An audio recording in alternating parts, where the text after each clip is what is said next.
झांसी के medical college में ward में आग लगी और बच्चों के वार्ड में आग लगी थी, जिसमें झुलसकर 10 बच्चों की मौत हो गई है। इससे जुड़ी हुई सभी अपडेट आपको देंगे।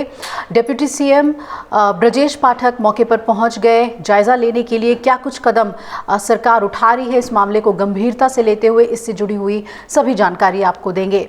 इसके अलावा महाराष्ट्र विधानसभा चुनाव से जुड़ी हुई जानकारी आपको देंगे कि किस तरीके से जिहाद वोट को लेकर बीजेपी और ख़ासतौर पे महायुति और एमवीए के बीच की जो लड़ाई है उसे बीजेपी मजबूत करने की कोशिश कर रही है।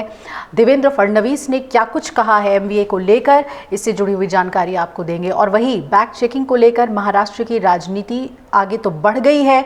लगभग बीजेपी के सभी नेता, यहाँ तक कि गृह मंत्री अमित शाह तक ने भी अपना बैक चेक करवाया, लेकिन उस पर चुनाव आयोग के नियम क्या कहते हैं वो भी आपको बताएंगे। तो आइए शुरुआत करते हैं और सबसे पहले बात झांसी की। झांसी मेडिकल कॉलेज के बच्चों के वार्ड में आग लगने से कम जानकारी सामने आ रही है कि 10 बच्चों की मौत हो गई है, जबकि 16 अन्य घायल हुए हैं और अपने जीवन के लिए संघर्ष कर रहे हैं। इस खबर ने पूरे देश को झकझोर दिया है।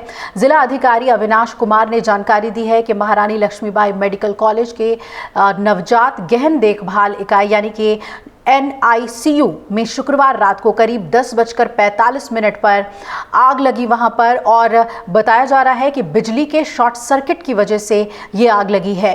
डीएम ने जानकारी दी कि जो बच्चे NICU के बाहरी हिस्से में थे उन्हें तो बचा लिया गया, लेकिन प्रथम दृष्टया ये लगता है कि जो अंदर बच्चे थे उन्हें बचाने में ही दिक्कत आई है। कम गंभीर मरीजों को NICU के बाहरी हिस्से में भर्ती किया जाता है, जबकि ज़्यादा गंभीर मरीजों को अंदर के हिस्से में यानी कि आंतरिक हिस्से में रखा जाता है। वरिष्ठ पुलिस अधीक्षक ने जो कि झांसी की सुधा सिंह हैं, उन्होंने जानकारी दी कि इस घटना में घायल हुए अन्य 16 बच्चों का इलाज चल रहा है और इस घटना के वक्त NICU में 50 से ज़्यादा बच्चे भर्ती थे और ये सभी ऑक्सीजन सपोर्ट पर थे।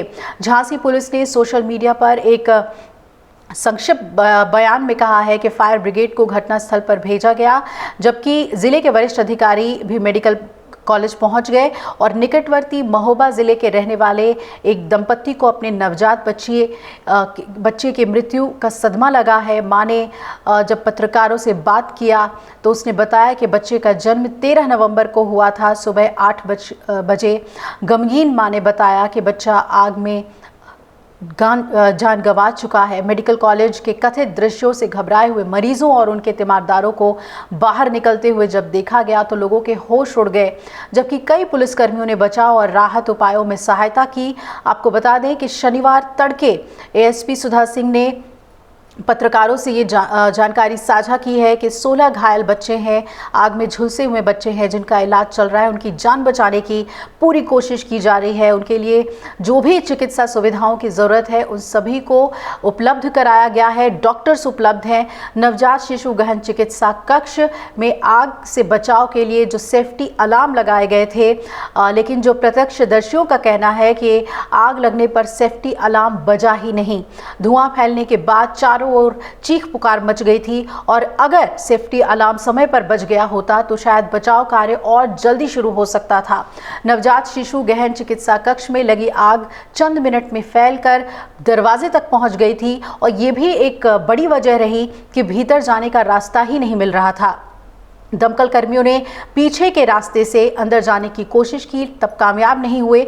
इसके बाद वार्ड की खिड़की के कांच तोड़कर किसी तरीके से दमकल कर्मी अंदर पहुंचे और अंदर आग की लपटों के साथ धुआं भरा हुआ था। आग लगने के करीब आधे घंटे बाद बचाव कार्य शुरू हुआ और इसके बाद दमकल कर्मियों ने नवजातों को खिड़कियों से ही बाहर निकालना शुरू किया। ग्राउंड फ्लोर होने से नवजात बाहर निकाले जा सके। अगर हादसा दूसरी मंजिल पर होता तो बचाव कार्य में और भी मुश्किल आती। आपको बता दें कि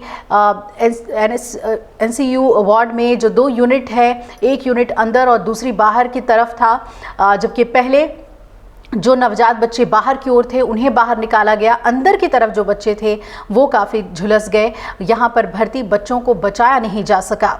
हादसे की सूचना मिलते ही दमकल की गाड़ियाँ मौके पर पहुँची और सेना को भी इस घटना के बाद अलर्ट किया गया। सेना भी वहाँ पहुँच गई।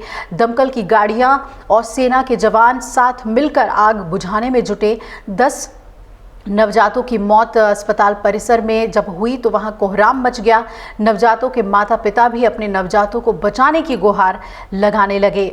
आइए आपको ठीक इस घटना के बाद पुलिस अधीक्षक ने क्या कहा, क्या जानकारी दी, सुनवाते हैं। आग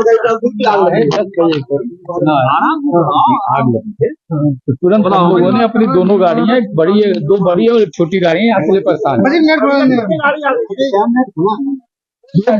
वही गाड़ी आई है, कोई बहुत बड़ी आग तो थी नहीं। क्या कितना समय लगा बुझाने में?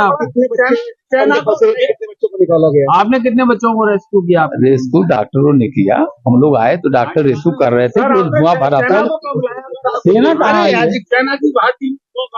अब आई है तो हम नहीं बुलाए होंगे लोग। आपको क्या कारण समझ में आ रहा है? आपको विद्युत लोड ओवरलोड के कारण शॉर्ट सर्किट हुआ होगा। अगर आप ये वीडियो YouTube पर देख रहे हैं तो हमारे चैनल को सब्सक्राइब कर बेल आइकन दबाएं और Facebook पर देख रहे हैं तो हमारे पेज को लाइक करें। 8 मिलियन प्लस सब्सक्राइबर, आपके इस भरोसे के लिए बहुत धन्यवाद।